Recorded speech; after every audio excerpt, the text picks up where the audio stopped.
رسوله الكريم أما بعد فأعوذ بالله من الشيطان الرجيم بسم الله الرحمن الرحيم فعقروا الناقة وعتوا عن أمر ربهم وقالوا يا صالح ائتنا بما تعدنا إن كنت من المرسلين۔ پھر انہوں نے اونٹنی کی کونچیں کاٹ دیں اور اپنے رب کے حکم سے سرکشی کی اور کہا اے صالح ہم پر وہ عذاب لے آؤ جس سے تم ہم کو ڈراتے تھے اگر تم رسولوں میں سے ہو۔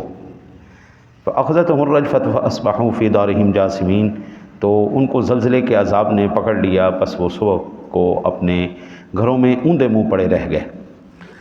فتولى عنهم وقال يا قوم لقد أبلغتكم رسالة ربي ونصحت لكم ولكن لا تحبون الناصحين۔ پھر صالح نے ان سے منہ پھیر لیا اور فرمایا اے میرے قوم، بے شک میں تمہیں اپنے رب کا پیغام پہنچا دیا اور تمہیں نصیحت کی، لیکن تم نصیحت کرنے والوں کو پسند نہیں کرتے۔ حضرت صالح علیہ نبینا علیہ الصلوۃ والسلام کی ذات گرامی، اس کو حافظ عماد الدین اسماعیل بن عمر بن کثیر نقل کرتے ہیں کہ قوم سمود ایک جگہ پر اکٹھی تھی، کوئی ان کا میلہ شیلہ، کوئی ایسا گیدرنگ تھی جہاں پر ساری قوم اکٹھی تھی۔ ابھی ہمارے یہ پاکستان کے اندر ایسے کئی ایونٹ ہوتے ہیں جس میں اکثر لوگ اکٹھے ہو جاتے ہیں قوم کے۔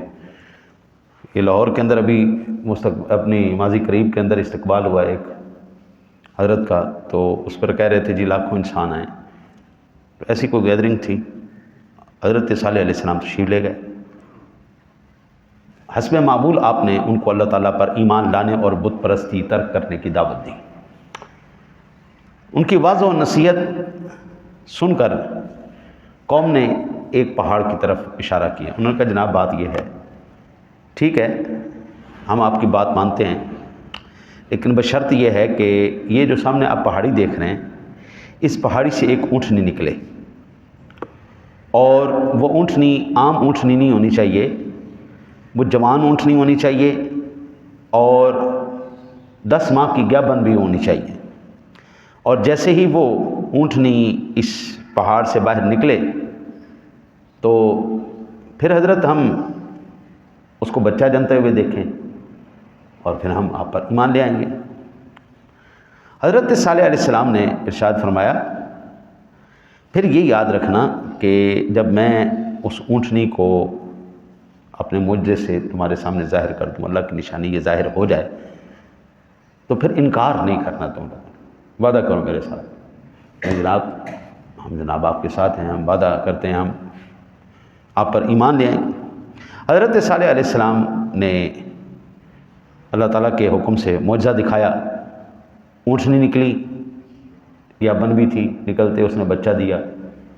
آپ نے فرمایا اب بھائی جناب یہ اللہ تعالیٰ کی نشانی ہے، پہلا اصول اس اونٹنی کو تم لوگوں نے روکنا نہیں، جس کے مرضی کھیت میں جا کے کھائے، جدھر مرضی جائے چرے، اس کو روکنا نہیں، نہ اس اونٹنی کو نہ اس کے بچے کو تکلیف نہیں دینی تم لوگوں نے۔ اگر تم لوگوں نے اس کو تکلیف دی تو اللہ کا عذاب آ جائے گا، اس کو کچھ نہیں کہنا۔ دوسری بات، ایک دن کنویں سے یہ پانی پیے گی، ایک دن تم پیو گے۔ حضرت صالح علیہ السلام نے فرمایا اب یہ جب اونٹنی سامنے آئی، سارا کچھ ہوا، تو ایک دن لوگ اس کنویں سے پانی لیتے تھے، اگلے دن کی ضرورت کے لیے سٹور کر لیتے، اور جس دن وہ اونٹنی کے پانی پینے کی باری ہوتی وہ سارے کنویں کا پانی پی جاتی، اور پھر اس اونٹنی کا دودھ ساری قوم پیتی تھی۔ دودھ بھی میسر آ گیا پوری قوم کو، اونٹنی بھی میسر آ گئی۔ یہ کیسے ممکن ہے کہ اللہ اور اس کے رسول صلی اللہ علیہ وسلم کے احکام کے مطابق کہیں پر لوگ عمل کر رہے ہوں، بیچ میں شیطان صفت نہ آ جائے؟ یہ نہیں ہوتا، شیطان صفت لازمی لوگ آتے ہیں، شیطانیت سے کوئی منع نہیں کرے گا۔ ابھی آپ دیکھیں نا جی، اس وقت پوری دنیا کے اندر مجھے افسوس یہ ہو رہا ہے کہ اسلامی ممالک کے اندر کنسرٹ ہو رہے ہیں، گانوں کے پروگرام ہو رہے ہیں، ناچنا کودنا اور یہ سارے معاملات ہو رہے ہیں۔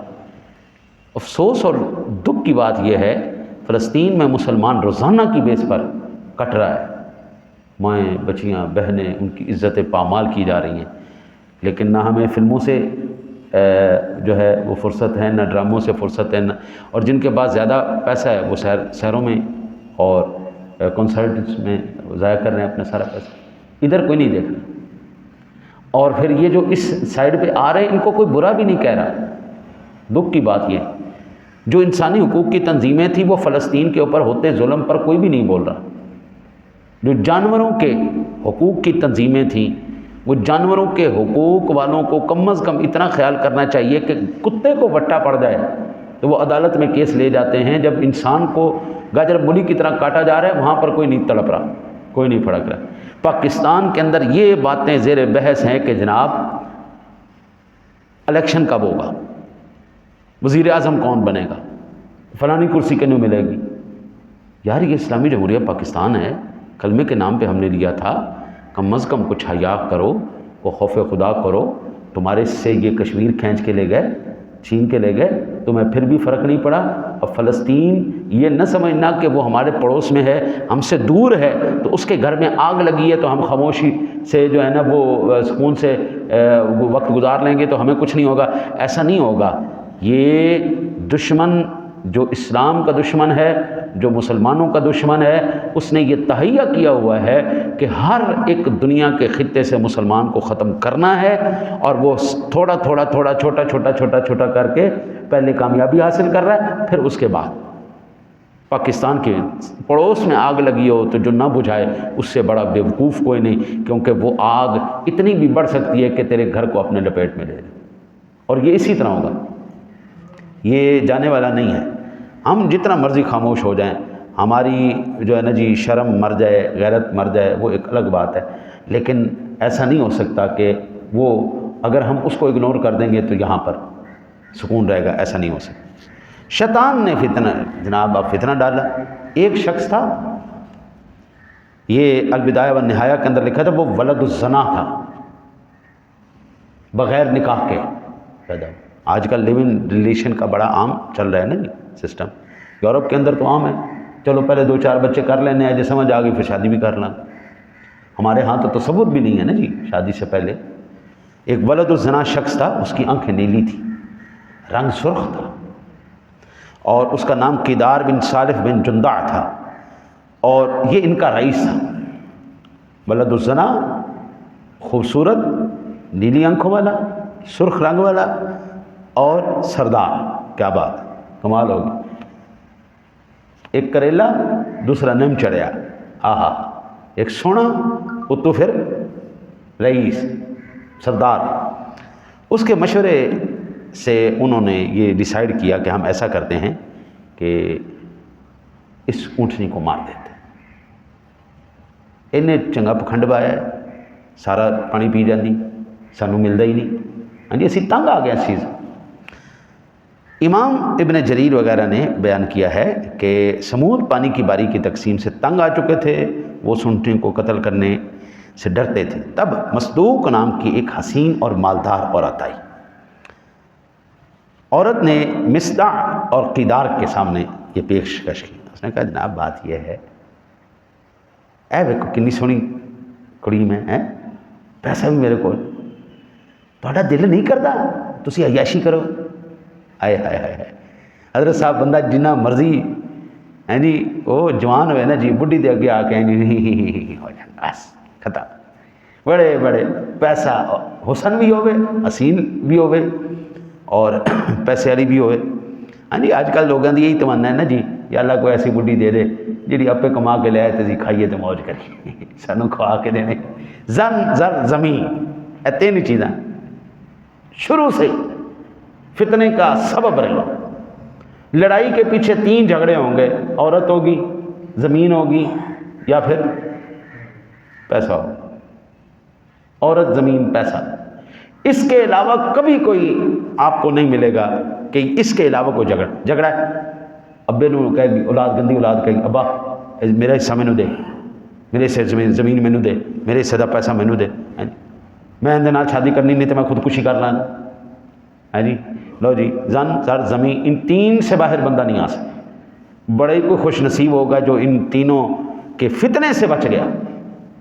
اس وقت مسلمانوں کا سب سے بڑا فتنہ یہ ہے، مسلمان کو پیسہ چاہیے، مسلمان کو عیاشی کرنے کے لیے ہاں جی صنف نازک چاہیے، اور اس کو پیسہ زمین چاہیے، بڑے بڑے گھر ہونے چاہیے، 25,000 کنالیں 3,000 کنالیں بنوے بنے کلانہ دے اندر گھر نے موجہ کریں۔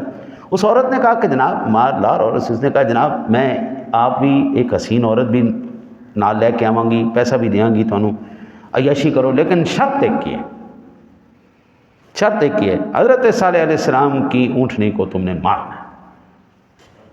انہوں نے کہا ٹھیک ہے جی۔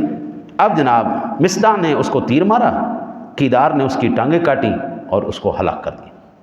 جیسے ہی ماں کو کٹتے ہوئے بچے نے دیکھا، وہ بچہ دوڑا دوبارہ وہ پہاڑی کے اندر چھپ گیا۔ اللہ کے نبی کا معجزہ تھا، قدرت الہی نے جس طرح وہ آپ اندازہ کریں کہ پہاڑ سے نکلی تھی وہ اونٹنی، اسی طرح اس کا بچہ اس کے اندر واپس غائب ہو گیا۔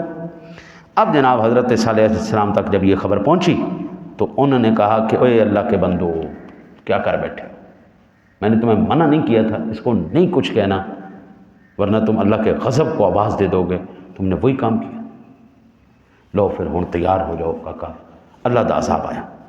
یہ پوری تفصیل کے ساتھ اگر آپ کبھی زندگی میں بیٹھ کر واقعہ پڑھنا چاہیں تو سورۃ الاعراف، سورۃ ہود، سورۃ الحجر، سورۃ الشعراء، سورۃ النمل، سورۃ الفصلت، سورۃ النجم، سورۃ القمر اور سورۃ الحاقہ اور سورۃ الشمس کے اندر یہ پوری تفصیل کے ساتھ واقعہ آپ کو مل جائے گا، اور آپ اس کو کبھی ایک ہی نشست میں بیٹھ کے، جب آپ کے پاس 2-3 گھنٹے ہوں بیٹھ کے مطالعہ کرنے کے لیے تو یہ پڑھیے گا، انشاءاللہ بڑا آپ کو مزہ آئے گا۔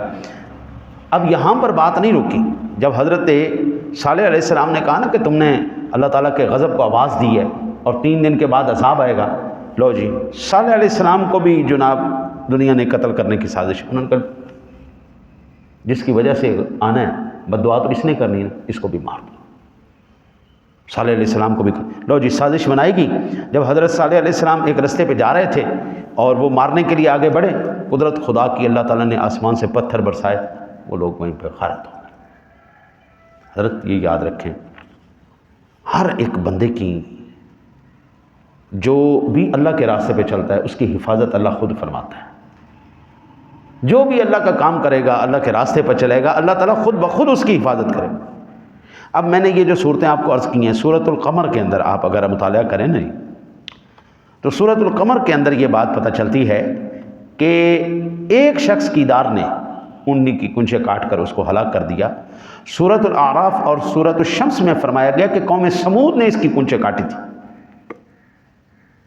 قتل تو ایک بندے نے کیا تھا، قرآن بھی سچا ہے قبلہ، واقعات بھی ٹھیک ہیں، ایک فرد کا جرم پوری قوم پہ کیوں لگا دیا؟ صرف اور صرف وجہ یہ تھی، کرنے والا ایک بندہ تھا، ساری قوم خاموش رہی۔ وہ جو ساری قوم خاموشی کے جرم میں مبتلا تھی نا جی، جو بولی بھی نہیں، حضرت اللہ تعالیٰ نے اس پوری قوم کو اس شخص کے جرم میں برابر کا شریک قرار دیا۔ آپ سورہ شمس کو پڑھ کے دیکھیں، سورۃ الاعراف پڑھ کے دیکھیں، قتل کرنے والا ایک بندہ ہے لیکن جرم سب کے اوپر لگائے گا۔ آج خدا کی قسم وہ اللہ تعالیٰ نے فرشتے بھیجے عذاب کرنے کے لیے، جاؤ فلانی قوم کے اندر عذاب، اس کو عذاب میں مبتلا کر دو۔ تو عرض کی مولا، اس میں ایک صوفی صاحب بھی ہیں ذکر و اذکار کرنے والے، اس نے کبھی جھوٹ، کبھی بے ایمانی، کبھی کچھ نہیں کیا، فرمایا سب سے پہلے شروع ہی اسی سے کرنا ہے۔ یا اللہ وہ تو تیرا فرما بردار ہے، فرمایا خالی فرما برداری نہیں چاہیے مجھے، نمازہ پڑھ لی تو تسبیح پھیر لی تو بولنا کنے سی، برائی سے روکنا کس نے تھا؟ اس کی آنکھوں کے سامنے برائی ہوتی رہی اور یہ بولا نہیں، لہٰذا یہ اس کے جرم میں برابر کا شریک ہے۔ یہ قرآن میرے سامنے پڑا ہے، سورۃ الاعراف پڑھ کے دیکھ لیں، سورۃ الشمس پڑھ کے دیکھ لیں، حضرت آپ کو پتہ چل جائے گا۔ اللہ کہہ رہا ہے پوری قوم سمود مجرم تھی کیونکہ وہ ساری خاموش بیٹھی ہوئی تھی۔ حضرت مجھ سے آج کوئی ناراض ہوتا ہے ہو جائے، مجھ سے خفا ہوتا ہے ہو جائے، مجھے ڈر لگتا ہے کل قیامت والے دن جب اللہ کی عدالت میں کھڑا ہوں گا، تینوں بولنا تھا میں فن دیتا سی، تو بولے کیوں نہیں؟ میں اور کچھ نہیں کر سکتا، میں لکھ سکتا ہوں، میں بول سکتا ہوں، میرے 2 فن ہیں، میں دونوں کے ذریعے مسلمانوں کے حق پر بول رہا ہوں، کافروں کے خلاف بول رہا ہوں، میں آخری اپنے جسم کے خون کے قطرے کے ساتھ میں مصطفیٰ کے دین کی سربلندی کے لیے آواز اٹھاتا رہوں گا. مجھے کوئی پسند کرتا ہے کرے، نہیں کرتا نہ کرے. میں نے صرف اللہ کو راضی کرنا ہے، اس کے رسول کو راضی کرنا ہے. اللہ رسول راضی ہے، باقی سارا زمانہ جائے بھاڑ میں. ہمیں اللہ رسول چاہیے. اللہ رسول راضی ہوں گے سب راضی ہو جائیں گے. اللہ رسول ناراض ہے تو کوئی بھی راضی نہیں ہونے والا. حضرت صاحب یہ قرآن ہمیں بتا رہا ہے. پھر یہاں پر یہ جو الفاظ ان آیات بینات میں استعمال کیے گئے، اب یہ ارشاد دیکھیں، ارشاد بات ہے ھذہ ناقۃ اللہ، یہ اللہ کی اونٹنی ہے. پروردگار عالم تیری اونٹنی کس طرح ہوگی؟ حضرت جی جب بھی اللہ نے کسی کو تعظیم و تکریم دینی ہو نا، اس کی نسبت اللہ کی طرف کی جاتی. یہاں پر یہ قرآن کیا کر ھذہ ناقۃ اللہ، یہ اللہ کی اونٹنی تھی. اللہ تو سواری سے بات ہے، لیکن اس کی تعظیم کے لیے اب جس طرف ہم نے منہ کر کے ابھی نماز پڑھی ہے وہ کیا ہے؟ اس کو آپ کیا کہتے ہیں؟ بیت اللہ. بیت اللہ کہتے ہیں نا. نہیں، اللہ تو گھر سے پاک ہے. وہ گھر اس کا گھر تو نہیں ہے نا. گھر تو میرے جیسے اللہ تعالیٰ دے گا انشاءاللہ زندگی میں، کبھی ہمارا گھر بھی ہوگا انشاءاللہ. آپ لوگوں کا تو گھر ہے نا، تو گھروں میں رہنے کے تو آپ محتاج ہیں. آپ تو مخلوق ہیں، آپ کی حدود و قیود ہیں، آپ تو انسان ہیں، آپ کی حدیں ہیں. لیکن اللہ کا گھر حضور، وہاں پہ اللہ نہیں رہتا. تعظیم کے لیے اس کو کہا جاتا ہے بیت اللہ.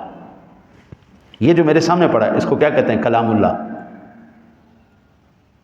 ایک ہم کیا کہتے ہیں؟ اولیاء اللہ، رسول اللہ، اللہ کا رسول، اللہ کا ولی، اللہ کا گھر، اللہ کا کلام، اللہ کی اونٹنی. یہ ساری کی ساری جتنی بھی مثالیں دی جاتی ہیں ان کی تعظیم و تکریم کے لیے دی جاتی ہیں. حضور اگر آپ ایک ناقۃ اللہ کی، ایک اللہ کی اونٹنی کی آپ توہین کرتے ہیں تو پوری قوم پہ عذاب آ جاتا ہے. خدا کی قسم دل پہ ہاتھ رکھ کے کہنا جو رسول اللہ کی توہین کرتے ہیں ان کا عالم کیا ہو. جرم کرنا ایک چیز ہے اور جرم پر خاموشی یہ اس سے بڑا جرم ہے. حضرت برائی ہمارے معاشرے میں اس لیے نہیں پھیلی کہ برے لوگ زیادہ ہو گئے، نہیں، اچھے لوگوں نے بولنا بند کر دیا. اچھے لوگ پہلے کوئی بھی بزرگ، کوئی بھی ہمارا بڑا کوئی محلے کے اندر گزرتا تھا نا جی، ایک بابا ہوتا تھا، کسی لڑکی کی جرت نہیں ہوتی تھی سر سے دوپٹہ اتار کے چل جائے. چل نہیں کاکی، سر سے دوپٹہ لے، وہ بند کر کے رکھ نہیں کاکی، چلے کاکا اندر چل چل چل. وہ سب جو ہے نا جی عزت کرتے تھے، میاں صاحب میاں صاحب، سب لوگ عزت کرتے. وہ میاں صاحب نے بولنا بند کیا، لوگوں نے جناب شرمیں اتار کے اوپھ کی. حضرت صالح علیہ السلام نے فرمایا بھائی اب یاد رکھو 3 دن ہیں، پہلے دن کی علامت جب صبح تم اٹھو گے تمہارے چہرے زرد ہو جائیں گے. یہ تفسیر عبدالرزاق کے اندر پہلی جلد میں موجود ہے، حدیث نمبر 911. دوسری صبح کو اٹھو گے تمہارے چہرے سرخ ہو جائیں گے، اور تیسرے دن جب صبح اٹھو گے تو تمہارے چہرے سیاہ ہو جائیں گے. جب انہوں نے یہ علامت دیکھی تو جناب انہوں نے لائیاں خوشبواں اور عذاب کے استقبال کے لیے تیار ہو. آ جاؤ جی بسم اللہ. حضور یہ اللہ کا کلام ہے. ہمارے ہاں صرف اور صرف میٹھا میٹھا بولنے والا مولوی سبحان اللہ کیا بات ہے، واہ واہ، جو سانو دسے ہوراں دیاں ایڈیاں ایڈیاں اکھاں ہونگیاں، چٹے چٹے رنگ ہون گے، یہو جہے کپڑے ہون گے، یہو جی انہاں دے ٹنگاں ہون گیاں، یہو جیاں اکھاں ہون گیاں، اس طرح دے وال ہون گے. اسی کہنے واہ واہ سبحان اللہ مولوی صاحب تہاڈی کیا بات. نال میں پڑھاں قرآن دی آیتاں ہیں تے پھر نال عربی دی پڑھاں عبارتاں تے تانوں دساں واہ جی ہور انج دی ہونی، تسی کہو کہ اے مولوی بالکل ٹھیک، اے جناب مولوی صاحب صحیح. دعا کرتے ہیں اللہ تعالیٰ آپ کو مجھے قرآن و حدیث سمجھ کر اس پر عمل کی توفیق نصیب فرمائے.